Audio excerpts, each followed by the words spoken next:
কুরআনুল কারীমের একটি আয়াত এবং রাসূলুল্লাহ সাল্লাল্লাহু আলাইহি ওয়াসাল্লামের একটি হাদিস আপনাদের সম্মুখে উপস্থাপন করেছি। এরই আলোকে আখিরাতের প্রতি বিশ্বাসের ফলাফল বা আখিরাতের প্রতি বিশ্বাসের প্রভাব ব্যক্তি ও সমাজ জীবনে আখিরাতের প্রতি ঈমান আনয়নের যে প্রভাব আছে এ বিষয়ে নির্ধারিত সময়ের মধ্যে আলোচনা উপস্থাপন করার চেষ্টা করব ইনশাআল্লাহ। ওয়ামা তৌফিকি ইল্লা বিল্লাহি আলাইহি তাওয়াক্কালতু ওয়া ইলাইহি উনীব। সম্মানিত মুসল্লিবৃন্দ, মানুষের জীবন দুই ভাগে বিভক্ত, একটা দুনিয়াবী জীবন আর একটা আখিরাতের জীবন। আমরা যারা মুসলিম আমরা আখিরাতের জীবনের প্রতি বিশ্বাস করি, পুনরুত্থান দিবসকে আমরা বিশ্বাস করি। আমাদের পার্শ্ববর্তী যে অন্য ধর্মের ভাইরা আছেন, হিন্দু ধর্মাবলম্বীরা পুনর্জীবনে বিশ্বাস করে। পুনরুত্থান আর পুনর্জীবনের মাঝে একটি বিস্তর পার্থক্য আছে। পুনর্জীবন যারা হিন্দুরা বিশ্বাস করে সেটা হলো দুনিয়াতে এই জীবনে তারা মানুষ হিসেবে জন্মগ্রহণ করেছে, পরবর্তী জীবনে তারা আবার কখনো হয়তো গরু, ছাগল বা মুরগি বা হাঁস বা অন্য কোনো প্রাণী হিসেবে তারা দুনিয়াতে আবির্ভূত হবে। এটাকে তারা পুনরুজ্জীবন বলছে। আর মুসলিম যারা আমরা, ইসলামে পুনরুত্থান দিবস, ইয়াউমুল বাস, পুনরুত্থান দিবসের প্রতি ঈমান আনার কথা বলা হয়েছে, আখিরাত দিবসের প্রতি ঈমান আনার কথা বলা হয়েছে। তার মানে মুসলিমদের জীবন দুনিয়াবী জীবনেই শেষ এমনটা সঠিক নয়, বরং পরবর্তীতে একটা জীবন আছে, সেখানে আবারও আমাদেরকে উত্থান ঘটবে, আমাদেরকে আবারও একটা জীবন আসবে, সেখানে দুনিয়ার এই সংক্ষিপ্ত জীবনের সকল কর্মের হিসাব নিকাশ, বিচার ফাইসালার সম্মুখীন আমাদেরকে হতে হবে। এটাকে বলা হচ্ছে ইয়াউমুল বা'থ বা পুনরুত্থান দিবস। ঈমানের 6টি স্তম্ভ আছে। আমানতু বিল্লাহি ওয়া মালাইকাতিহি ওয়া কুতুবিহি ওয়া রুসুলিহি ওয়াল ইয়াউমিল আখিরি ওয়াল কদরি খাইরিহি ওয়া তাআলা। আল্লাহর প্রতি ঈমান আনয়ন করা, ফেরেশতাগণের প্রতি ঈমান আনয়ন করা, আসমানি কিতাবসমূহের প্রতি ঈমান আনয়ন করা, রাসূলগণের প্রতি ঈমান আনয়ন করা, আখিরাত দিবসের প্রতি ঈমান আনয়ন করা এবং তাকদীরে ভালো মন্দের প্রতি ঈমান আনয়ন করা। দুঃখজনক হলেও সত্য, এই 6টি স্তম্ভের মাঝে আরো একটি স্তম্ভ আমরা যোগ করেছি, ইয়াউমুল বা'থ, পুনরুত্থান দিবসের প্রতি ঈমান আনয়ন করা। আসলে পুনরুত্থান আর কিয়ামত তথা আখিরাত একই বিষয়। হাদিসে জিবরিল আল্লাহ রাসূল সাল্লাল্লাহু আলাইহি সাল্লাম ফেরেশতাদেরকে নিয়ে বসে আছেন, সাহাবীদেরকে নিয়ে বসে আছেন। একজন মানুষ এসেছেন সাদা ধবধবে কাপড় পরে, সহিহ মুসলিমের 8 নম্বর হাদিস, মিশকাতের 2 নম্বর হাদিস। ধবধবে সাদা কাপড় পরিহিত একজন খুব সুন্দর চেহারা বিশিষ্ট একজন মানুষ এসেছেন। তার শরীরে সফরের আলামত সুস্পষ্ট, চুলগুলো উস্কো খুস্কো।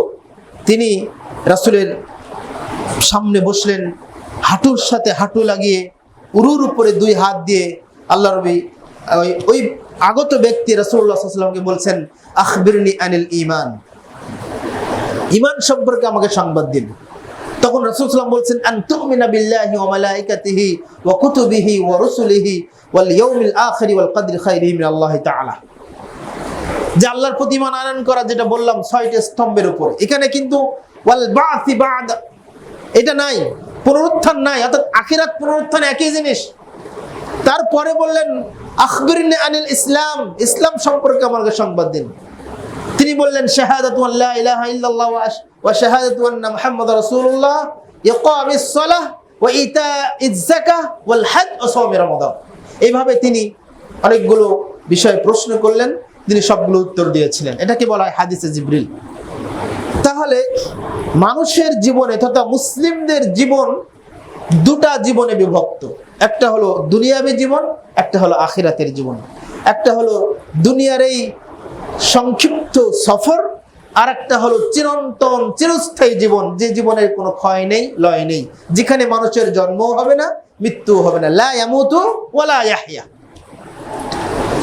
এই আখিরাতের প্রতি বিশ্বাসের একটা ফলাফল আছে, একটা প্রভাব আছে।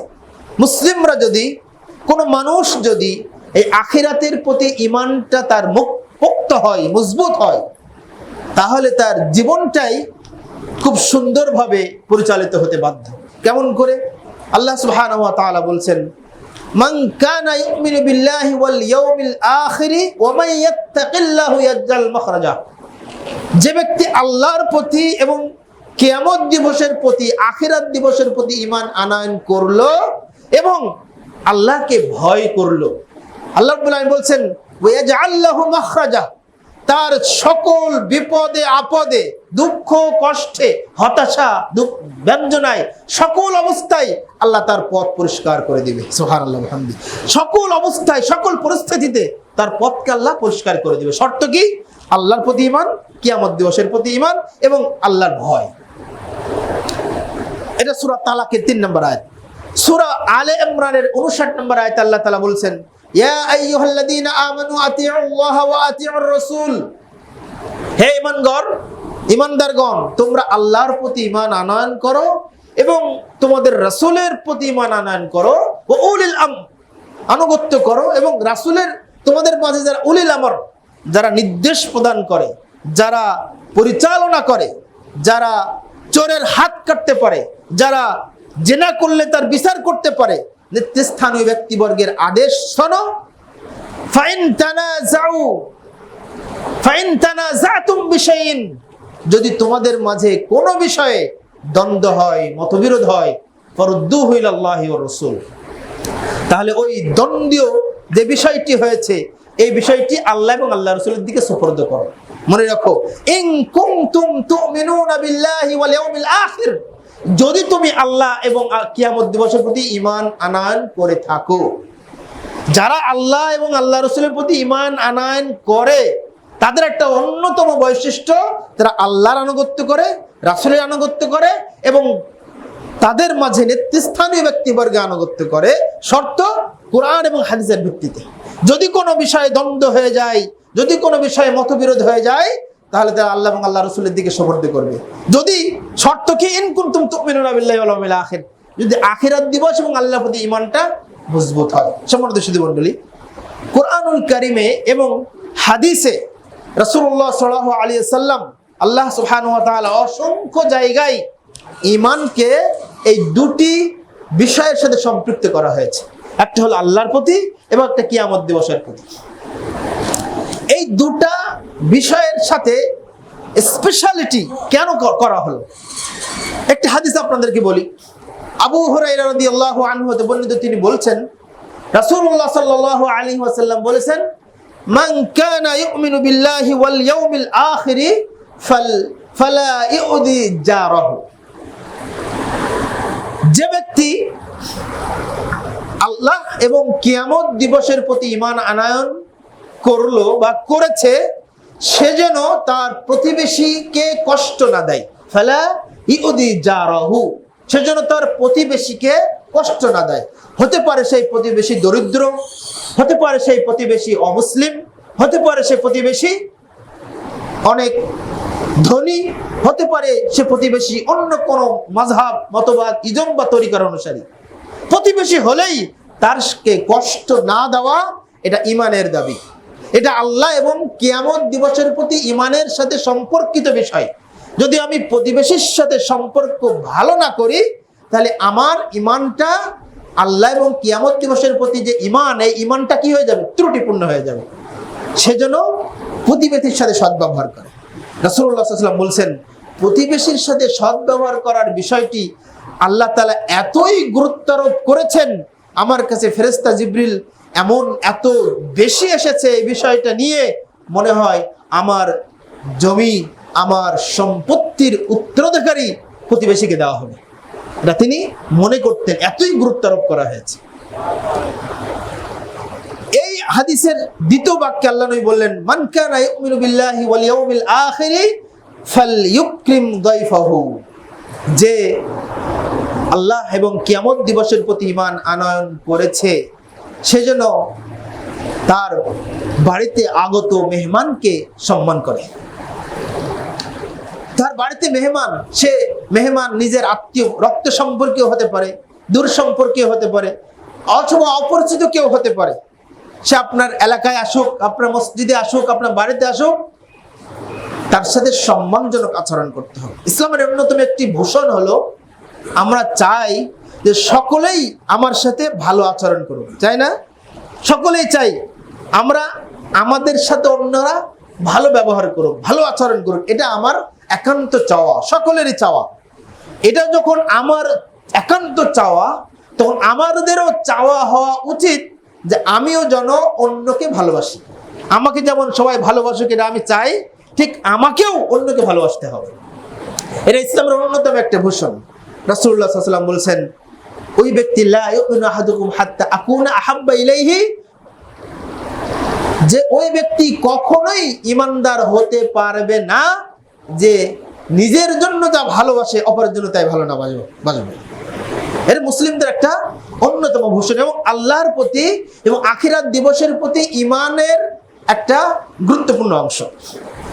এই হাদিসের তৃতীয় নম্বর অংশে আল্লাহ রাব্বুল সাল্লাম বলছেন, মান কানা ইউমিনু বিল্লাহি ওয়াল ইয়াউমিল আখির ফালইয়াকুল খায়রা, যে ব্যক্তি আল্লাহ এবং কিয়ামত দিবসের প্রতি ঈমান আনয়ন করে সেজন্য ভালো কথা বলে, সুন্দর কথা বলে, উত্তম কথা বলে, হাসি মুখে কথা বলে, গালিগালাজ না করে, কর্কশ ভাষায় কথা না বলে।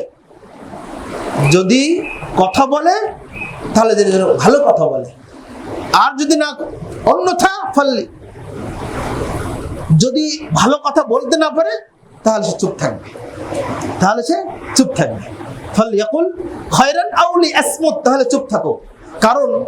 কারণ এই বিষয়টি নির্বাচনের মূল বক্তব্য এখানেই।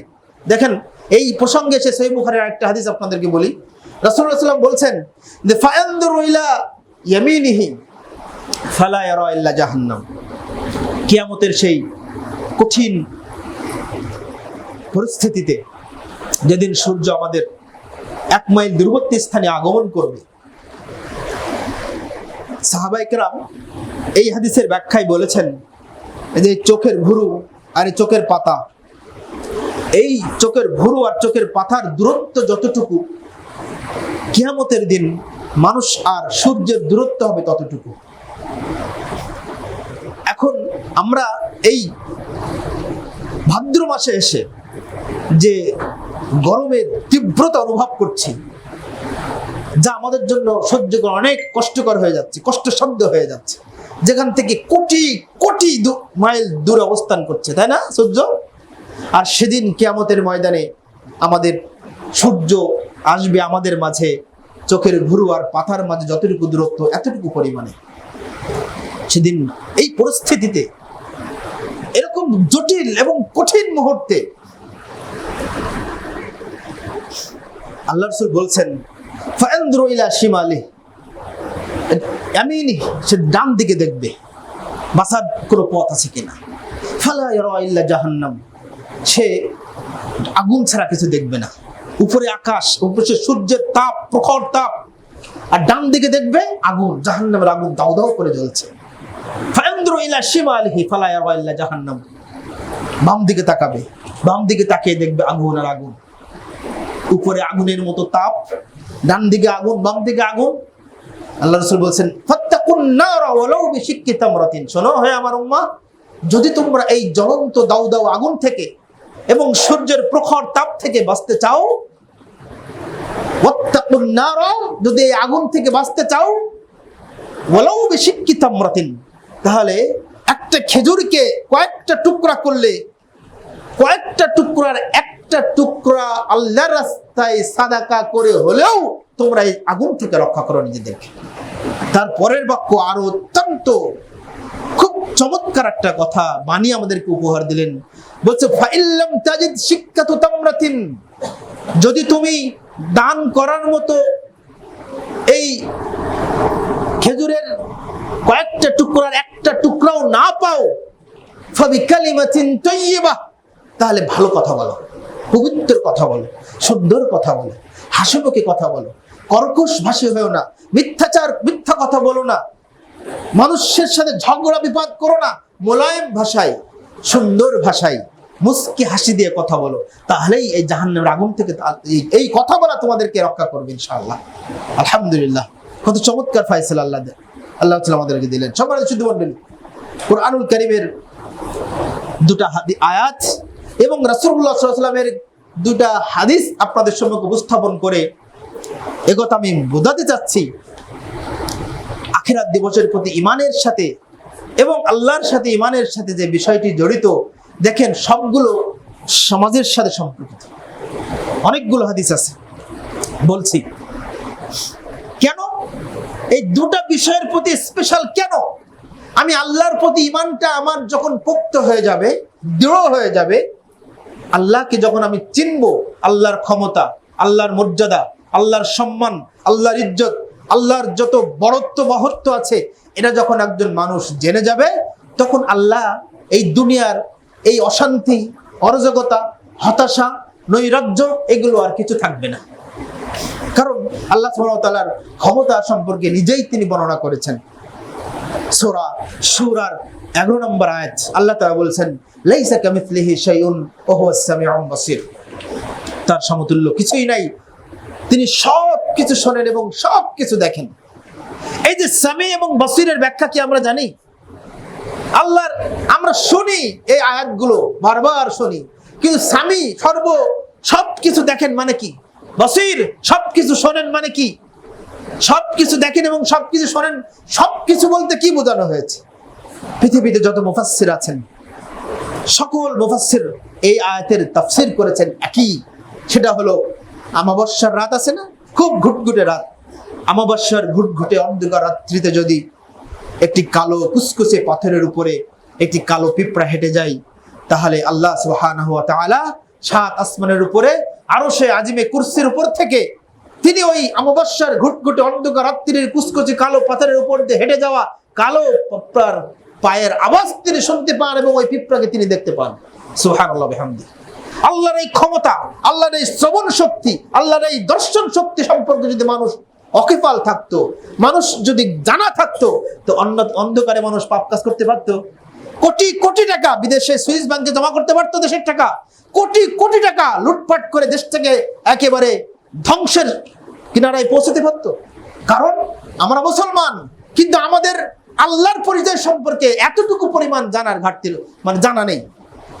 আমাকে কৈফিয়ত দিতে হবে আল্লাহর কাছে, এই অনুভূতি, এই চেতনা, এই চিন্তা ভাবনা আমরা কয়জন মানুষ করি? আর এটা তো আল্লাহর পরিচয়। আল্লাহ তাআলা আরো অনেক পরিচয় আছে। আল্লাহ রাব্বুল আলামিন বলছেন হাদিসে কুদসি, কিয়ামতের দিন সমস্ত পৃথিবী আল্লাহ তাআলা যা কিছু আছে, মানুষ, পশু, পাখি, গাছপালা, সব কিছুকে আল্লাহ তার ডান হাতে নেবেন, ডান হাতে। আর আসমান, 7 আসমান, 7 জমিনকে তিনি ডান হাতে নেবেন, আর বাকি যত কিছু আছে সব তার বাম হাতে নেবেন। নিয়ে তিনি গোটা পৃথিবীবাসীকে লক্ষ্য করে বলবেন, আইনাল মুতাকাব্বিরুন আইনাল জাব্বারুন, কোথায় সেই দুনিয়াতে অহংকার মদবত্তকারী ব্যক্তিরা? কোথায় সেই দুনিয়াতে যারা ছিলে যারা সম্রাট, সাম্রাজ্য, প্রধানমন্ত্রী, প্রেসিডেন্ট, প্রধান উপদেষ্টা, তোমার যারা কে কোথায় আছো? যারা নিজেদের শক্তি সামর্থ্য, নিজেদের অহংকার প্রদর্শন করে গোটা পৃথিবীতে চলাফেরা করতে, আজকে তোমার কোথায়? আমি দেখবো তাদেরকে। আল্লাহ খোঁজ নেবেন। সেদিন কারোর কিছু থাকবে না, এটা আল্লাহর ক্ষমতা। পৃথিবী ধ্বংস হয়ে যাবে, নাস্তানাবুদ হয়ে যাবে, চূর্ণ বিচূর্ণ হয়ে যাবে। রাসূলুল্লাহ সাল্লাল্লাহু আলাইহি ওয়াসাল্লাম বলছেন, মুসা আলাইহিস সালাতু ওয়াস সালাম, নূহ আলাইহিস সালাতু ওয়াস সালাম তার সন্তানকে উপদেশ দিচ্ছে, সন্তান, উসিকা বিলা ইলাহা ইল্লাল্লাহ, হে আমার প্রিয় বৎস, তোমাকে আমি লা ইলাহা ইল্লাল্লাহর ওসিয়ত করছি। নূহ আলাইহিস সালাতু ওয়াস সালাম তার সন্তানকে বলছে, আমি তোমাকে লা ইলাহা ইল্লাল্লাহর ওসিয়ত করছি, মানে তুমি যদি লা ইলাহা ইল্লাল্লাহকে ধারণ করো, লা মা'বুদা বিহাক্কিন ফি ওজুদিন ইল্লাল্লাহ, আল্লাহ ছাড়া সত্যিকার অর্থে অস্তিত্বশীল কোনো মাবুদ নেই। আমার আপনার চাওয়া পাওয়া, আমার আপনার ইবাদত, আমার আপনার সালাত, সিয়াম, হজ, যাকাত, আমার আপনার দোয়া, তাসবিহ, জিকির, আজকার, আমার আপনার হজ, উমরা, কোরআন তেলাওয়াত যা করি না কেন, এটা পাওয়ার একমাত্র হকদারকে আল্লাহ তাআলা। আল্লাহ তাআলা বলছেন, রাসূলুল্লাহ বলছেন, নূহ আলাইহিস সালাতু ওয়াস সালাম তার সন্তানকে বলছেন, যে ব্যক্তি লা ইলাহা ইল্লাল্লাহকে আমি তোমার ওসিয়াত করছি, এটাকে ধারণ করো। তাহলে কি হবে? এটাকে তুমি যদি ধারণ করতে পারো, তাহলে এই আসমান, লাউ কানাতা, যদি এই আসমান জমিনকে কুণ্ডলী পাকিয়ে একটি ফুটবল আকার ধারণ করা হয়, লাউ কানাতা হালাকাতান, তাহলে এই গোটা আসমান এবং জমিনকে, 7 আসমান 7 জমিনকে একত্রিত করে যদি লা ইলাহা ইল্লাল্লাহর উপরে নিক্ষেপ করা হয়, তাহলে লা ইলাহা ইল্লাল্লাহর ক্ষমতা, লা ইলাহা ইল্লাল্লাহর পাওয়ার এত বেশি, এই 7 আসমান 7 জমিন টুকরা টুকরা হয়ে যাবে, টুকরা টুকরা হয়ে যাবে। আল্লাহ তাআলা এই পরিচয়, আল্লাহ তাআলার এই সক্ষমতা, এই ক্ষমতা সম্পর্কে আমাদের জানতে হবে, আমাদের আকীদাগত এই বিষয়গুলো জানতে হবে। আল্লাহর এই পরিচয় সম্পর্কে আমরা জেনে যাব, তখন আল্লাহ রিজিক দাতা, আল্লাহর রিজিক দাতা। আমাদের দেশের মানুষদের একটা বড় সমস্যা, খাবো কি, আমাদের সন্তানদের ভবিষ্যৎ কি হবে, রিজিকের অবস্থা কি হবে, এই চিন্তায় আমরা হতাশা হয়ে যায়, আমরাও হতাশ হয়ে যাই, হতাশায় পড়ি। কিন্তু আল্লাহ তো রিজিক দাতা। সবচেয়ে ছোট ছোট প্রাণীকে যদি আল্লাহ খাওয়াতে পারে, পৃথিবীর সবচেয়ে বড় প্রাণী তিমি, যে তিমি মাছ এক গ্রাসে, এক লোকমায় 1500 মানুষের পেট ভর্তি করে খাবার যতটুকু লাগে, একটা তিমি মাছ এক লোকমায় ততটুকু খাবার খায়। বর্তমান পৃথিবীতে প্রায় 6000-এরও তিমি মাছ সমুদ্রে আছে। তাহলে বলুন, ওই তিমি মাছের খাবারের যোগান কে দেন? হাজারো হাজারো কোটি কোটি সৃষ্টি রয়েছে পৃথিবীতে। এই পৃথিবীতে সৃষ্টির রিজিকের ব্যবস্থা সব আল্লাহ তাআলা। তাহলে আমারও তো রিজিকের ব্যবস্থা আল্লাহ তাআলা করেছেন। আমি যদি আল্লাহকে রিজিক দাতা মানতাম, তাহলে সুদ খাইতাম, ঘুষ খাইতাম, দুর্নীতি করতাম, হারাম উপার্জন করতাম, টাকা পাচার করতাম, লুটপাট করতাম। সুইস ব্যাংক বাংলাদেশে টাকায় ভর্তি হয়ে গেছে, অথচ বাংলাদেশের মানুষ খেতে পারে না। দেশের সর্বোচ্চ ব্যক্তি যদি কোটি কোটি টাকা, হাজার হাজার কোটি টাকা লুটপাট করে, তো মানুষ যাবে কোথায়? কারণ আল্লাহ সম্পর্কে তাদের ধারণা নেই। এবার আসেন 2 নম্বর পয়েন্টে কেন বলা হলো যে আখিরাত দিবসের প্রতি বিশ্বাস। আমরা জানি, আমরা সকলেই এটা বিশ্বাস করি। ওমর ইবনে আব্দুল আজিজ রাহিমাহুল্লাহ, ইসলামের 5ম খলিফা বলা হয়, তিনি বলছেন যে মানুষের, সকল মানুষ এটা আমরা বিশ্বাস করি যে এই দুনিয়াবী জীবন চিরস্থায়ী নয়, একদিন আমাদেরকে মরে যেতে হবে। কিন্তু দুর্ভাগ্য হলেও সত্য, সেই মৃত্যুর জন্য আমরা কেউ প্রস্তুতি নেই না। আমরা বিশ্বাস করি কিন্তু, তাই না? সকলেই বিশ্বাস করি। আমাদের দাদার আব্বার বাবা কিন্তু এখন কেউ বেঁচে নেই, বা দাদারও আব্বা বেঁচে নেই, মানে আমরাও একদিন থাকবো না, এটা আমরা সকলেই বিশ্বাস করি। কিন্তু বিশ্বাস করা সত্ত্বেও আমরা তার জন্য প্রস্তুতি নেই না, তাই না? আমরা লেখাপড়া করছি, MA পাস করছি, সর্বোচ্চ ডিগ্রি অর্জন করছি, যে আমরা চাকরি পাবো, কিন্তু নিশ্চয়তা আছে চাকরি পাওয়ার? কারণ বেকার সমস্যা বাংলাদেশে একটা সবচেয়ে বড় সমস্যা। হাজার হাজার শিক্ষিত বেকাররা পড়ে আছে, তারপরেও কিন্তু মানুষ হাল ছাড়ছে না, তার জন্য প্রস্তুতি নিচ্ছে, তার জন্য কত কিছু করছে। কিন্তু যার জন্য আমরা সকলেই জানি এটা হবে, তার জন্য আমরা কেউ প্রস্তুতি নেই না। আর একটা জিনিস আমরা বিশ্বাস করি, ঈমান এনেছি আখিরাত দিবসের প্রতি, তাই না? যে এই পৃথিবী শেষ হয়ে একদিন আমাদের আরেকটা পৃথিবীর, আরেকটা জীবনের জন্য আল্লাহ তাআলা আমাদেরকে উঠাবেন, যে জীবনের কোনো ক্ষয় নেই, লয় নেই, যে জীবনের কোনো শেষ নেই, যেখানে মানুষ মরবেও না, বাঁচবেও না, মরলে সাথে সাথে আবার জন্মগ্রহণ করবে, আবার বেঁচে উঠবে।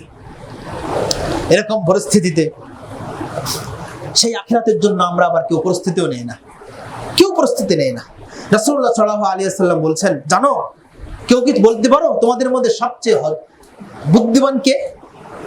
সবচেয়ে বুদ্ধিমান কে আর সবচেয়ে অসহায় কে? তখন সাহাবায়ে কেরাম বলছেন, আল্লাহ রাসূল, আপনি এবং আল্লাহই ভালো জানেন। তখন আল্লাহ রাসূল বলছেন, শোনো, সবচেয়ে বুদ্ধিমান হলো ওই ব্যক্তি যে দুনিয়া থেকে বেশি বেশি মৃত্যুর কথা এবং আখিরাতের কথা চিন্তা করে, যে আমার মৃত্যুটা কিভাবে হবে, আমি আখিরাতে কি থাকবো। এটা হলো সবচেয়ে বুদ্ধিমানের কাজ। আপনার টাকা আছে, পয়সা আছে, মনে করেন আমি অনেক বড় বুদ্ধিমান, জি না? আপনি বুদ্ধিমান না, রাসূল বলেছেন। আর সবচেয়ে অসহায় কে? আল্লাহ নবী সাল্লাল্লাহু আলাইহি ওয়াসাল্লাম বলছেন, ওই ব্যক্তি যে দুনিয়াতে অন্যায়ভাবে মানুষকে মেরেছিল, অন্যায়ভাবে মানুষের টাকা উপার্জন, হারাম ভক্ষণ করেছিল, অন্যায়ভাবে মানুষের টাকা নিয়েছিল, এই ব্যক্তি দুনিয়াতে কিয়ামতের দিন সবচেয়ে অসহায়। কারণ সে তো তার সকল নেকিগুলো ওই যাদেরকে মেরেছিল, অন্যায়ভাবে অত্যাচার করেছিল তাদেরকে দিয়ে দিবে, আবার যাদেরকে মেরেছিল তাদের পাপগুলো তার আমলনামায় যুক্ত হবে। তার মানে কি, সে নিঃস্ব অসহায় হয়ে পড়ে যাবে। সম্মানিত সুধী মণ্ডলী, আমরা সকলেই জানি কিয়ামতের দিন আমাদেরকে উঠতে হবে, আমাদেরকে একজনের সামনে দাঁড়াতে হবে। কোটি কোটি পৃথিবীর শুরু থেকে শেষ পর্যন্ত যত পৃথিবীতে মানুষ আসবে, সেই মানুষের সম্মুখে আমাদেরকে দাঁড়াতে হবে, আমাদেরকে কৈফিয়ত দিতে হবে, আমাদেরকে জবাবদিহিতা করতে হবে। আমরা জানি আউয়ালু মা ইউহাসিবু বিহিল আবদু ইয়াউমাল কিয়ামাতি আস-সালাহ, কিয়ামতের দিন সর্বপ্রথম যে হিসাব হবে, হিসাব আলাদা আর বিচার আলাদা। কিন্তু আগে কাঠগড়ায় দাঁড়িয়ে শুনানি হয়, শুনানি পরে বিচারে রায় হয়। ঠিক আল্লাহ তাআলা প্রথম হিসাব করবেন সালাতের। ফাইন সালাহাত সালাহা সাইরু আমালি, যদি সব সালাতের হিসাব সঠিক হয়ে যায় তাহলে সব আমল সঠিক হয়ে যাবে, আর যদি সালাত বেঠিক হয়ে যায় সব আমল বরবাদ হয়ে যাবে। আর সর্বপ্রথম বিচার হবে খুনি, যে অন্যায়ভাবে মানুষকে হত্যা করেছে, হাজার হাজার মানুষকে হত্যা করেছে এই ছাত্র আন্দোলনে। এই বিচার আগে করবেন আল্লাহ তাআলা। সুতরাং এই বিচার আগে করতে হবে সরকারকে। যারা হত্যা করেছে অন্যায়ভাবে, যে হোক, যেই বা যারাই হোক, তাদেরকে আগে হত্যার বিচারের আওতায় আনতে হবে। কারণ আল্লাহ তাআলা কিয়ামতের দিন প্রথম বিচার হিসাব করবেন, তারপরে বিচার করবেন কাকে? যে খুন করেছিল, অন্যায়ভাবে হত্যা করেছিল, পরস্পরে ঝগড়া বিবাদ করেছিল।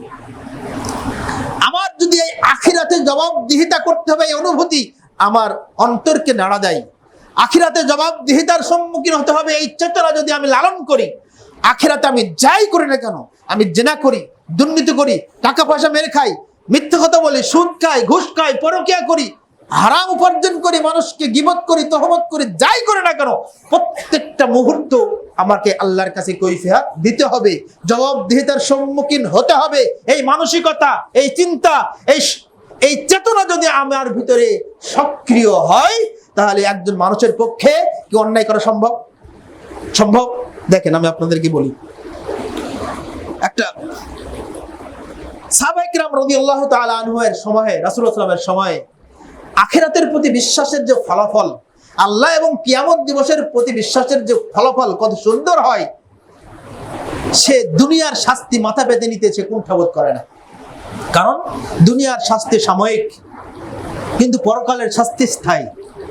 সহিহ মুসলিম 1695 নম্বর হাদিস। একই হাদিসে দুটা ঘটনা উল্লেখ করা হয়েছে। আমরা জানি মাআইজ নামক একজন মহিলা এবং গামেদি গোত্রের একজন মহিলা জিনা করেছেন। একজন মহিলা এসে, সাহাবীরা বসে আছেন, আবু দাউদের হাদিসটি এসেছে, আরো একটা ভালো ছোট হাদিস আবু দাউদের হাদিসে যেটা বলা হয়েছে, একজন ব্যক্তি, মহিলা, যারা মহিলা আছেন তাদেরকেও খুব গুরুত্বের সাথে শুনতে হবে। কারণ আমাদের নিজস্ব পরিবর্তন করা ছাড়া কেউ আমাকে পরিবর্তন এনে দিবে না। হৃদয় থেকে নিজেকে বুঝতে হবে। আপনার কবরে আপনাকে একাই যেতে হবে, আমার কবরে আমাকে একাই যেতে হবে, কিয়ামতের দিন আল্লাহর কাঠগড়ায় আমাকে একাই যেতে হবে, একাই উত্তর দিতে হবে। আমার স্বামী থাকবে না, আমার বাবা থাকবে না, আমার স্ত্রী থাকবে না, আমার নেতা থাকবে না, আমার প্রধানমন্ত্রী আমার সাথে থাকবে না, পীরও থাকবে না, কেউ থাকবে না, আমাকেই দিতে হবে উত্তর। অর্থাৎ নিজেকে উত্তর দেওয়ার জন্য প্রস্তুতি হতে হবে। আবু দাউদের যে হাদিসটি এসেছে তাহারাত অধ্যায়ে, একজন ব্যক্তি রাসূল সাল্লাল্লাহু আলাইহি ওয়াসাল্লামের জোহর অথবা আসরের সালাতে বসে আছে সাহাবীদেরকে নিয়ে। রাসূলুল্লাহ সাল্লাল্লাহু আলাইহি ওয়াসাল্লামের কাছে এসে হঠাৎ করে ওই ব্যক্তি বলছেন, ইয়া রাসূলুল্লাহ তাহিরনি, ইয়া রাসূলুল্লাহ আমাকে পবিত্র করুন। আল্লাহ রাসূল চুপ করলেন, কোনো কথা উত্তর দিলেন না। 3 নম্বর বললেন, 2 নম্বর দুইবার আবার বললেন, আল্লাহ রাসূল আমাকে পবিত্র করুন, কিছু বললেন না। 3য়বার আবার বললেন, আমাকে পবিত্র করুন, কিছু বললেন না। তার মানে আল্লাহ নবী চাচ্ছেন যে ছেলেটা চুপ করুক, ও নিজের পাপকে আল্লাহর কাছে ক্ষমা চেয়ে নিক। কিন্তু ওই ব্যক্তি নাছর বান্দা, মসজিদ ভর্তি মুসল্লি। সালাতের পরে তখন ওই মহিলা, ওই যুবক ছেলেটি বলছে, আল্লাহ নবী, আমি রাস্তা দিয়ে হেঁটে যাচ্ছিলাম, হঠাৎ করে এলাকা, তখন তো এত জনবহুল ছিল না, এত মানুষ ছিল না, একজন মহিলা সুন্দরী নারী হেঁটে যাচ্ছিল, আমি তাকে জড়িয়ে ধরে কয়েকটা চুমু দিয়েছি। আমি মনে করেছি আমি অনেক অন্যায় করেছি, আল্লাহ আমাকে মাফ করবে না, আল্লাহ নবী আমাকে পবিত্র করুন। আমি কি করব?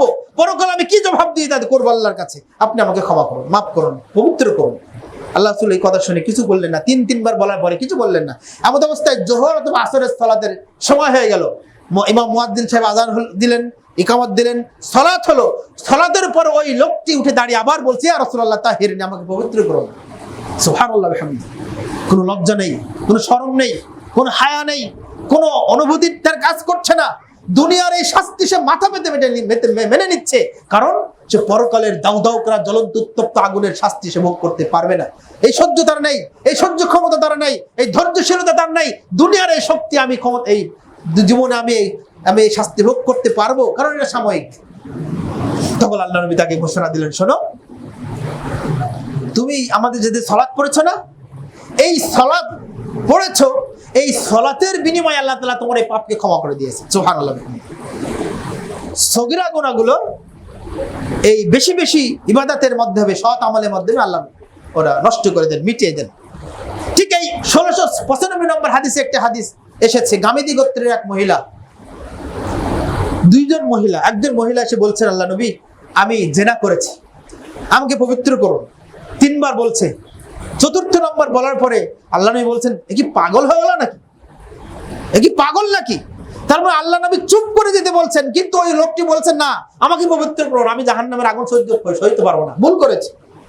তখন আল্লাহ নবী বলছেন, ও পাগল নাকি? সাহাবায়ে কেরাম, না আল্লাহ রাসূল পাগল না। তো ও কি মদ খেয়েছে নাকি, নেশা করেছে নাকি? তখন এক সাহাবী উঠে মহিলার মুখের কাছে গিয়ে সুখ দেখে দেখল, না মদও খায়নি। তখন বলছে, কেন, কি করেছো তুমি? তুমি কি জেনা করেছো? বলছে, হ্যাঁ আমি জেনা করেছি। তখন আল্লাহ নবী সাল্লাল্লাহু আলাইহি ওয়াসাল্লাম সাহাবীদেরকে বলেন, যাও কে রজম করো। রজম করলো। বলুন তো এই মহিলার চেতনা কি ছিল? সে পরকালে জবাবদিহিতার ভয়ে নিজেকে আড়ষ্ট করে ফেলেছিল। সে পরকালে জবাবদিহিতার ভয়ে সে নিজেকে ভীত ছিল যে আমি আল্লাহর দরবারে উঠে আমি কৈফিয়ত দিতে পারবো না, বিচারের সম্মুখীন হতে পারবো না।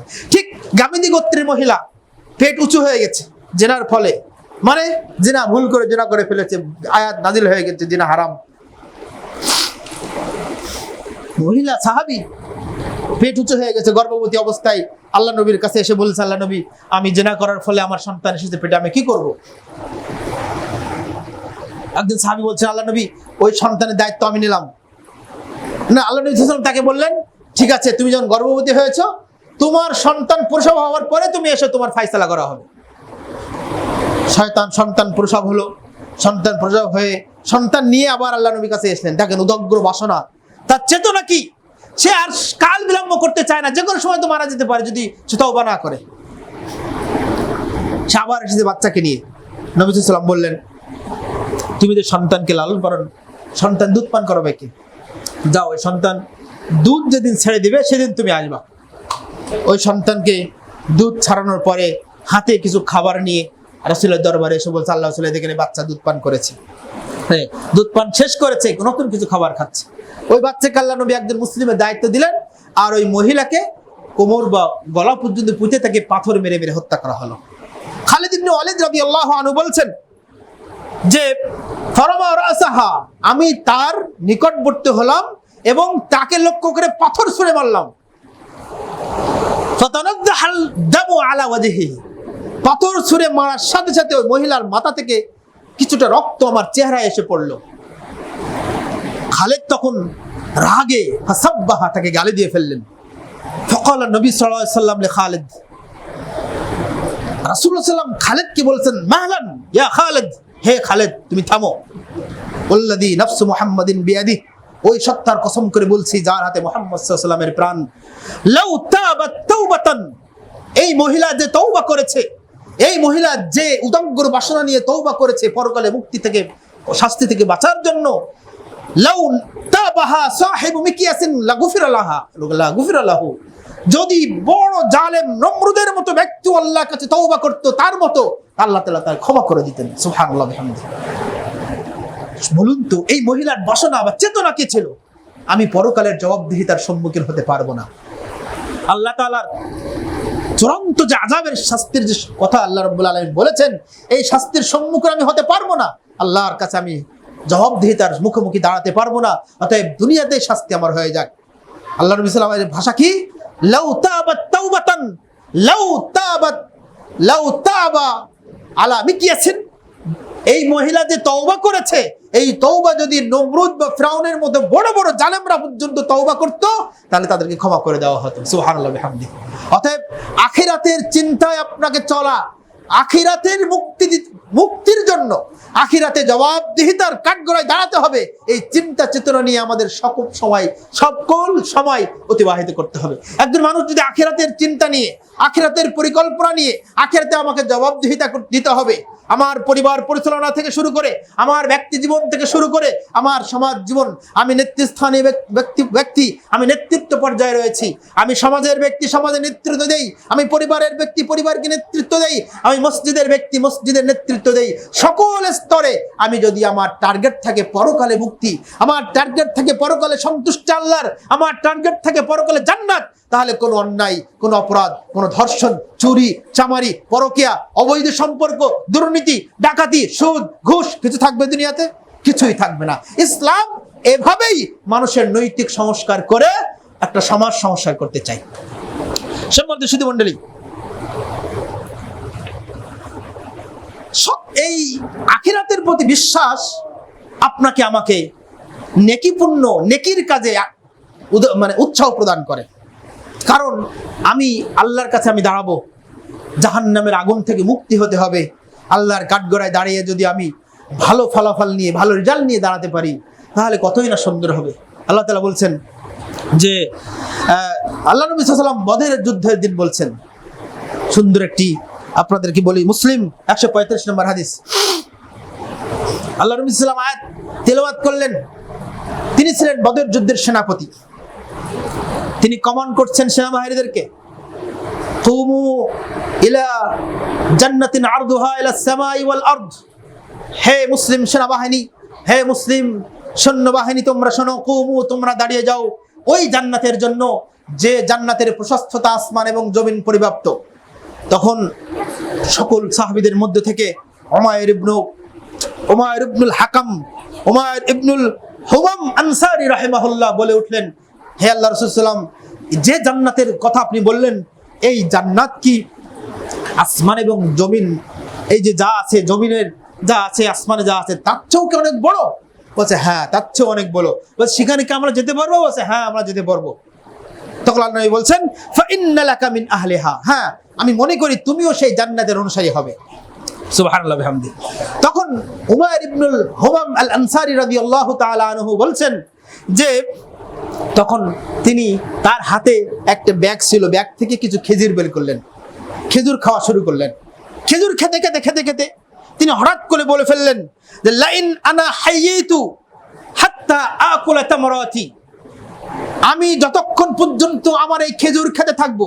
খেয়াল করুন, হাতে কয়েকটা খেজুর ছিল, খেজুর খাচ্ছে, খেজুর খেতে খেতে হঠাৎ করে তার মনে পড়ছে লাইন আনা হাইয়িতু হাত্তা আকুলা তামরাতি, যদি আমি এই খেজুর খাওয়া শেষ পর্যন্ত খেতে থাকি, তাহলে আমি অনেক সময় ব্যয় করব। খেয়াল করুন, আমি যদি এই খেজুর খাওয়া শেষ পর্যন্ত বেঁচে থাকি, তাহলে ইন্নাহা খায়রান তাওয়িলাতান, তাহলে আল্লাহ আমাকে অনেক লম্বা হায়াত দিয়েছেন। এই মানে কি, কয়েকটা খেজুর খেতে কতক্ষণ লাগবে? তিনি ততক্ষণ তিনি বসে থাকতে রাজি নয়, তিনি মৃত্যুর জন্য প্রস্তুত। এই কথা বলা মাত্রই তার হাতের পাত্র থাকা সেই খেজুরগুলো ছুঁড়ে ফেলে দিলেন। ছুঁড়ে ফেলে দিয়ে তিনি বদর যুদ্ধ করে শুরু করলেন। যুদ্ধ করতে করতে তিনি শহীদের মর্যাদা লাভ করলেন, তিনি জান্নাতে প্রবেশ করলেন। সুবহানাল্লাহ বিহামদিহি। এরা শুধুমাত্র কিয়ামতের দিন জান্নাতে যাওয়ার উদগ্র বাসনায় সে তার খাওয়ার, হাতে কয়েকটা খেজুর ছিল, হয়তো 1 মিনিটও লাগতো না খেতে, ছুঁড়ে ফেলে দিলেন। এতক্ষণ তারা দেরি করতে নারাজ, আমি জান্নাত পেতে যেতে চাই, আমি পরকালে মুক্তি পেতে চাই। সম্মানিত সুধী মণ্ডলী, যদি আপনার আমার আখিরাতের চেতনা থাকে, আখিরাতের চিন্তা আমাকে সবসময় তাড়া করে ফেলে, তাহলে সকল বিপদে আপদে, সকল হতাশা ব্যঞ্জনায়, সকল চিন্তা চেতনায়, সকল দুঃখ কষ্টে, সকল পরীক্ষাতেই আল্লাহ তাআলা আপনাকে ধৈর্যশীলতার পরিচয় দেওয়ার সুযোগ দিবেন। আল্লাহ আপনাকে ধৈর্যের মাধ্যমে সেগুলোকে মোকাবেলা করার তৌফিক দান করবেন। আল্লাহ তাআলা কুরআনুল কারীমে অসংখ্য জায়গায় এটা বিভিন্নভাবে উল্লেখ করেছেন। আপনার সম্মুখে একটা যে ঘটনা আমরা সকলেই জানি, আম্মার ইবনে ইয়াসির রাদিয়াল্লাহু তাআলা আনহু এর পরিবারটা ছিল ইসলামের ইতিহাসে এমন একটি পরিবার যে পরিবারের সকলের উপরে মক্কার কাফের এবং মুশরিক মুনাফিকের অত্যাচারের স্টিম রোলার পরিচালনা করেছিল। আজকের আয়না ঘরে যে পরিচালনা, যে নির্যাতন হয়েছে, আজকের আয়না ঘরে যেভাবে না খেয়ে অত্যাচার করে ইলেকট্রিক শর্ট দিয়ে খুব সংকীর্ণ জায়গায় রেখে রাতের পর রাত, দিনের পর দিন, মাসের পর মাস, বছরের পর বছর একই অবস্থায় রেখে যে কঠিন নির্যাতনের স্টিম রোলার চালানো হয়েছে, আজ থেকে ১৫০০ বছর আগে কাফের মুশরিকরা তার চেয়ে ভয়াবহ শাস্তি ঈমান আনার কারণে মুসলমানদেরকে দিয়েছিল। আম্মার ইবনে ইয়াসির পরিবারের প্রতি শাস্তি এসেছিল যা পৃথিবীর ইতিহাসে বিরল। আম্মার রাদিয়াল্লাহু আনহু তিনি তার পরিবারকে ইসলামের পতাকা তুলে নিয়ে এসেছিলেন।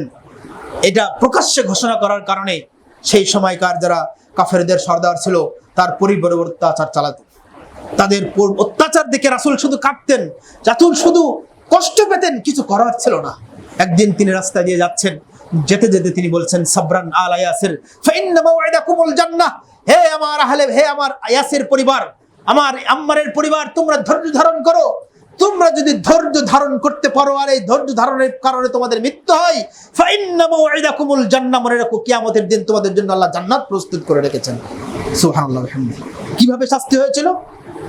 আম্মার রাদিয়াল্লাহু আনহুর দুই হাতে দুই পায়ে দড়ি বেঁধে দিয়ে দ্রুতগামী দুইটি ঘোড়ার লেজে দড়ি বেঁধে দেওয়া হয়েছিল, অথবা ঘোড়াকে দুই দিকে হাঁকিয়ে দেওয়া হয়েছিল। তার ফলে ওই দ্রুত গতিতে ঘোড়া ছুটে দেওয়ার কারণে তার শরীর দুইটা পা ছিন্ন ভিন্ন হয়ে গিয়েছিল তার দেহ থেকে। এইভাবে কঠিন ভাবে তাকে হত্যা করা হয়েছিল। তার স্ত্রী সুমাইয়া রাদিয়াল্লাহু আনহা, যাকে বলা হয় ইসলামের প্রথম শহীদ, তিনি মাত্র শুধু আখিরাতের আশায়, আল্লাহকে খুশি করার জন্য, জান্নাত লাভের আশায় ঈমান এনেছিল, তাই না? তাকে আবু জাহাল বদমাইশ কি করেছিল? আবু জাহাল কি করেছিল? আবু জাহাল তাকে লোহা গরম করে তার গুপ্তাঙ্গে ঢুকিয়ে তাকে হত্যা করেছিল। আর ইয়াসির আম্মারকে পানিতে চুবিয়ে হত্যা করার উপক্রম হলে রাসূলুল্লাহ সাল্লাল্লাহু আলাইহি ওয়াসাল্লামের কাছে দৌড়ে গিয়েছিলেন, তাকে স্বীকার করেছিলেন। তারপরেও ঈমান থেকে বিচ্যুত হন নাই। সম্মানিত সুধী মণ্ডলী, রাসূলুল্লাহ সাল্লাল্লাহু আলাইহি ওয়াসাল্লাম এই বিষয়গুলো বলতে চাইলেন আখিরাতে মুক্তির জন্য। আখিরাতে কিভাবে আমি আখিরাতের এই চেতনা, সকল কাজ, সকল চলাফেরা, সকল চিন্তা চেতনা যদি আমার হয় আখিরাত কেন্দ্রিক, তাহলে আমার দ্বারা কোনো ক্ষতি অন্য কেউ ক্ষতি হতে পারে না, আমার দ্বারা কোনো কষ্ট অন্য কেউ পেতে পারবে না। দেখেন আল্লাহ রাব্বুল আলামিন সূরা আলে ইমরানের 105 নম্বর আয়াতে 58 নম্বর আয়াতে বলছেন, কুল্লু নাফসিন যায়িকাতুল মাউত, প্রত্যেক নফসকে মৃত্যুবরণ করতেই হবে। ওয়া ইন্নামা তুওয়াফাউনা উজুরাকুম ইয়াওমাল কিয়ামাহ, আর কিয়ামতের দিন মানুষ যা করবে তার বদলা আল্লাহ রাব্বুল আলামিন দিবেন। তবে ফামান যুহজিহা আনিন নার ওয়া ইউদখিলাল জান্নাহ ফাকাদ ফাজ, তবে কিয়ামতের দিন যাকে জাহান্নামের আগুন থেকে মুক্ত করে জান্নাতে প্রবেশ করাবেন, ফাকাদ ফাজ, সেই হলো বিরাট সফল, সেই হলো মূলত সফলতা, সেই হলো মূলত বিজয়ী, সেই হলো মূলত সফল ব্যক্তি। তারপর আল্লাহ বলছেন, ওয়ামাল হায়াতুদ দুনিয়া ইল্লা মাতাউল গুরুর, শোনো, দুনিয়ার এই জীবন ধোঁকা ছাড়া কিছুই নয়। দুনিয়াতে আমার মর্যাদা, আমার সম্মান, আমার ইজ্জত, এগুলো ধোঁকা মাত্র। আমরা সন্তান লালন পালন করি, আমরা ছোট বাচ্চাদেরকে দেখাশোনা করি, মনে রাখবেন আমাদের এই সরল সন্তান লালন পালন করার পিছনে যদি আল্লাহকে খুশি করা সন্তুষ্ট হয়, আল্লাহর পরকালে আল্লাহর কাছে এই চেতনা নিয়ে যদি আমি উঠতে পারি, আমি ছেলের জন্য যতটুকু সময় ব্যয় করবো, আল্লাহ এই সময়টুকু তোমার ইবাদত হিসেবে অতিবাহিত করিও, গ্রহণ করিও। আমার সন্তানের মুখে আহার তুলে দেওয়ার জন্য যে পরিশ্রম করব, এই পরিশ্রমটা যেন তোমার সন্তুষ্টির জন্য হয়। আমার স্ত্রীর মুখে যে আহার তুলে দেবো, এইটা যেন আল্লাহ তোমার সন্তুষ্টির জন্য হয়। কেমন করে? একটি হাদিস আপনাদের শোনাই, আল মুআজামুল ওয়াসিত তাবারানী গ্রন্থের হাদিস। রাসূলুল্লাহ সাল্লাল্লাহু আলাইহি ওয়াসাল্লাম সাহাবীদেরকে নিয়ে বসে আছেন।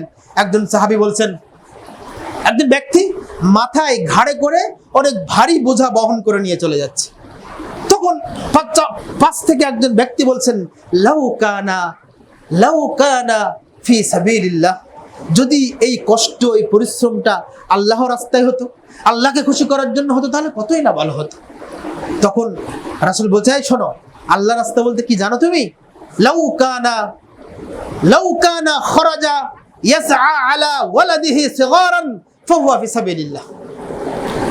তোমাদের মাঝে কোনো ব্যক্তি যদি তার ছোট ছোট সন্তানের মুখে আহার তুলে দেওয়ার জন্য, ছোট ছোট সন্তানের মুখে জীবিকা নির্বাহের জন্য, তাদের পোশাক পরিচ্ছদ করার জন্য, তাদের ওষুধপত্রের জন্য, তাদের বিনোদনের জন্য, হালাল বিনোদনের জন্য যা কিছু করে না কেন উদ্দেশ্য থাকবে আল্লাহর সন্তুষ্টি।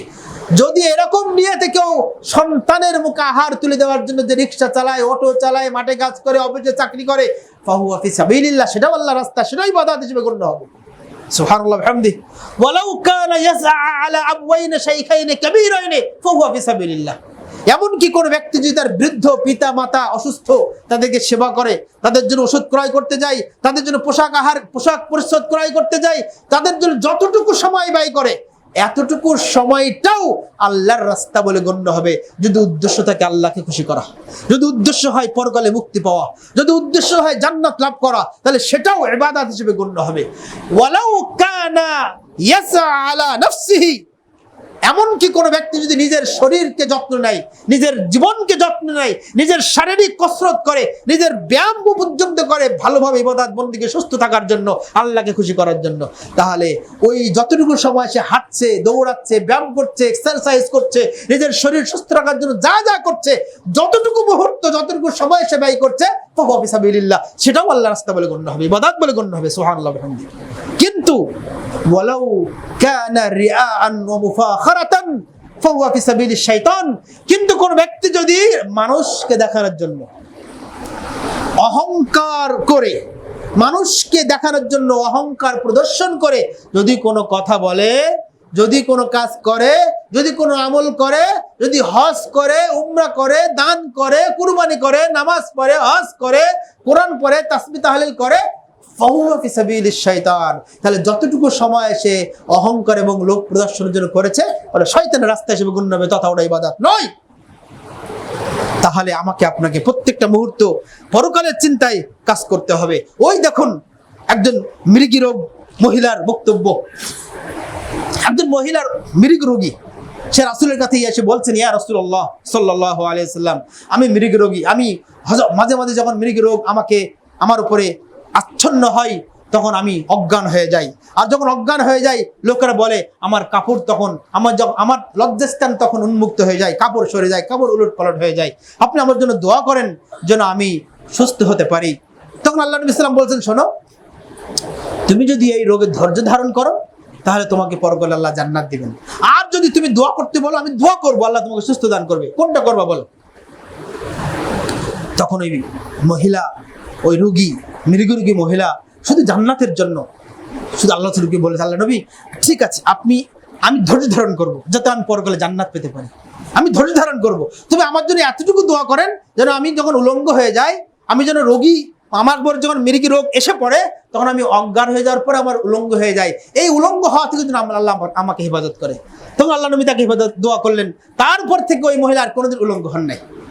দেখেন, শুধু পরকালে মুক্তির জন্য, রোগ থেকে মুক্তি, ধৈর্য ধারণ করার কথা আল্লাহ নবী বললেন, এবং সেরা শরীরের উদ্দেশ্য কি? পরকালে মুক্তির জন্য। আমি বলছি না যে অসুস্থ হলে আপনারা ওষুধ খাবেন না, একথা বলছে না, কিন্তু ওই মহিলার ঈমান দেখেন, শুধু পরকালে, মানুষের তো জীবনে অনেক পাপ, অনেক অন্যায় থাকে, মানবিক ত্রুটি বিচ্যুতির কারণে মানুষ অনেক অপরাধ করে, কিন্তু সেখানে যদি আমার একটু ধৈর্য থাকে, আর এই ধৈর্যের বিনিময়ে যদি আল্লাহ আমাকে মুক্তি দেয়, তাহলে কতই না ভালো। সম্মানিত সুধী মণ্ডলী, পরকালের ভীতি, পরকালের ভয় আপনাকে আমাকে দুনিয়াতে হক পথে চলতে সহযোগিতা করে, আল্লাহ ভীতি অর্জনে সহযোগিতা করে। যদি পরকালের ভয় না থাকতো তাহলে ওই যে হাজার হাজার বছর আগে যে তিনজন ভাই, যুবক ছেলে বনী ইসরাইলের গুহায় আটকা পড়েছিল, মনে আছে এই ঘটনা? যে শুনেছেন আপনারা, তিনজন ব্যক্তি গুহায় আটকা পড়েছিল, তার মধ্যে একজন যুবক বলেছিল, আল্লাহ, তাদের মধ্যে যে মুরব্বী ছিল সে বলছে, আমাদের সকলের বের হওয়ার কোনো উপায় নাই, শক্ত পাথর এসে আটকা পড়েছে, সুযোগ নেই বের হওয়ার, সুতরাং এখান থেকে আল্লাহ ছাড়া আমাদের মুক্তি করার আর কেউ নাই, অতএব যে যার আমল আছে, ভালো আমল আছে, সেই ভালো আমলগুলো তোমার আল্লাহর কাছে বলো। তার মধ্যে একজন লোক বললো, আল্লাহ, আমি আমার বোন এক মেয়েকে খুব ভালোবাসতাম, আমি একদিন তার কাছে কুপ্রস্তাব দিলাম, সে বললো আমাকে যদি 100 দিরহাম দিনার দিতে পারো, 1 লক্ষ দিরহাম দিতে পারো, তাহলে আমি তোমার প্রস্তাবে রাজি। ওই ছেলেটি অনেক কষ্ট করে পরিশ্রম করে 100 দিরহাম সংগ্রহ করেছে, সংগ্রহ করে ওই মহিলার কাছে এসে বলছে নাও। অতঃপর যখন 4 জন এক ঘরে 4 জন একত্রিত হয়ে গেল, তখন ওই মহিলা বলছে, ইয়া আব্দুল্লাহ ইত্তাকিল্লাহ, হে আল্লাহর বান্দা, আমার ইজ্জত নষ্ট করো না, তুমি আল্লাহকে ভয় করো, আল্লাহকে ভয় করো। তখন ওই যুবক ছেলেটি বলছে, আল্লাহুম্মা ইন কুনতা তাআলাম, হে আল্লাহ তুমি জানো, হে আল্লাহ তুমি জানো আমি কেন ওই সময় ফিরে এসেছিলাম, কেন ওই সময় ওখান থেকে উঠে এসেছিলাম, শুধুমাত্র তোমার ভয়ে। কিয়ামতের দিন লক্ষ লক্ষ কোটি কোটি হাজার হাজার কোটি কোটি টাকা মানুষের সম্মুখে এই শাস্তির মুখে কথা আমি সহ্য করতে পারবো, বলতে পারবো না, কৈফিয়ত দিতে পারবো না, জবাবদিহিতা করতে পারবো না। এই ভয়ে, জাহান্নামের আগুনের ভয়ে কেবল আমি সেখান থেকে উঠে এসেছিলাম। আল্লাহুম্মা ইন কুনতা তাআলাম, হে আল্লাহ তুমি যদি জানো এটা শুধুমাত্র তোমার ভয়ে আমি এটা করেছি, তাহলে আমাদেরকে মুক্তি করো। আল্লাহ নবী সাল্লাল্লাহু আলাইহি ওয়াসাল্লাম বলছেন, তারপরে সেখান থেকে মুক্তি করা হয়েছিল, হয়নি? পাহাড় থেকে সেখান থেকে মুক্ত হয়েছিল। সম্মানিত মণ্ডলী, আখিরাতের প্রতি ঈমান আপনাকে আমাকে অল্প তুষ্টি এই গুণে গুণান্বিত করে। যদি আমি কিয়ামতের দিন আল্লাহর ভয়াবহ আল্লাহর সামনে কাঠগড়ায় দাঁড়াতে ভয় পাই, জাহান্নামের জবাবদিহিতার ভয় পাই, তাহলে আমাকে অল্প তুষ্টির গুণ অর্জন করতে আমাদের হতে হবে। কারণ আমাদের সকল বলা যায় সকল চেতনা, চিন্তা, ভাবনা সবই উপার্জন কেন্দ্রিক। একটু ভালো খাওয়ার জন্য, একটু ভালো পড়ার জন্য, একটু ভালো থাকার জন্য, ভবিষ্যতে সন্তানদের ভবিষ্যতের জন্য যত পরিশ্রম, যত কষ্ট, যত যা কিছু করি না কেন, সবকিছু এটার জন্য দরকার, এগুলো দরকার, কিন্তু অতিরিক্ত না। রাসূলুল্লাহ সাল্লাল্লাহু আলাইহি ওয়াসাল্লাম যখন মহিলাদেরকে, তার স্ত্রীদেরকে একটু নাখোশ হয়ে উপরে উঠে গিয়েছিলেন 1 মাসের জন্য, আবু উমর রাদিয়াল্লাহু আনহু সেখানে গেলেন।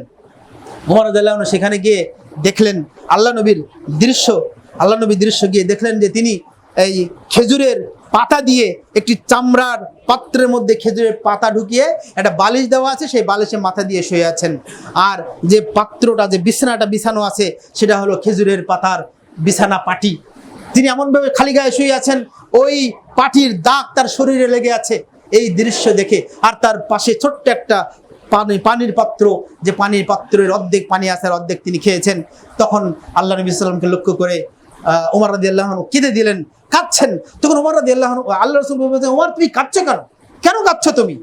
তখন ওমর রাদিয়াল্লাহু আনহু বলছেন, ইন্না কিসরা ওয়া কাইসরা ফিমা হুয়া ফিহি ওয়া আনতা রাসূলুল্লাহ। দেখেন না আজকের পারস্য এবং রোমের সম্রাটদের কি জাঁকজমক, কি বিলাসী জীবন, কি তারা জীবন যাপন করছে, অনাড়ম্বর জীবন যাপন করছে।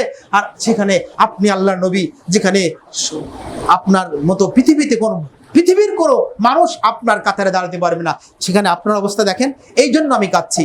তখন তাকে অভয় দিয়ে রাসূলুল্লাহ সাল্লাল্লাহু আলাইহি ওয়াসাল্লাম বলছেন, ওমর আম্মা তারুদা, তুমি কি খুশি নাও, তুমি কি সন্তুষ্ট নাও, আনতাকুনা লাহুমুদ দুনিয়া ওয়া লানাল আখিরা, যে তারা দুনিয়াতেই সুখ শান্তি সব ভোগ করে নিক, আর আল্লাহ তাআলা আমাদেরকে আখিরাতের জন্য দিবেন, তুমি কি এতে সন্তুষ্ট নাও? সুবহানাল্লাহ ওয়া বিহামদিহি। নেতা যদি অধস্থন বাহির ছেলে মানুষদেরকে এই অনুপ্রেরণা দেয়, এই দুনিয়া বাদ দিয়ে আখিরাতের চেতনায় তাদেরকে প্রশিক্ষণ দেয়, তাহলে সমাজ কতই না সুন্দর হতো। সম্মানিত সুধী মণ্ডলীর নিকটে আকুল আবেদন করব, আসুন আমরা আমাদের চিন্তা, আমাদের চেতনা, আমাদের চলা, আমাদের ফেরা, আমাদের উপার্জন, আমাদের সবকিছুই যেন আখিরাত কেন্দ্রিক হয়, আল্লাহকে খুশি করার জন্য হয়। তাহলে মারামারি, কাটাকাটি, হিংসা, বিদ্বেষ, দুর্নীতি, দুরাচার, পাচার, লুট, হত্যা, গুম, খুন কিছুই থাকবে না সমাজ ইনশাআল্লাহ। আল্লাহ আমাদেরকে সমাজকে এই আখিরাত ভিত্তিক সমাজ প্রতিষ্ঠা করার তৌফিক দান করো, আল্লাহুম্মা আমিন।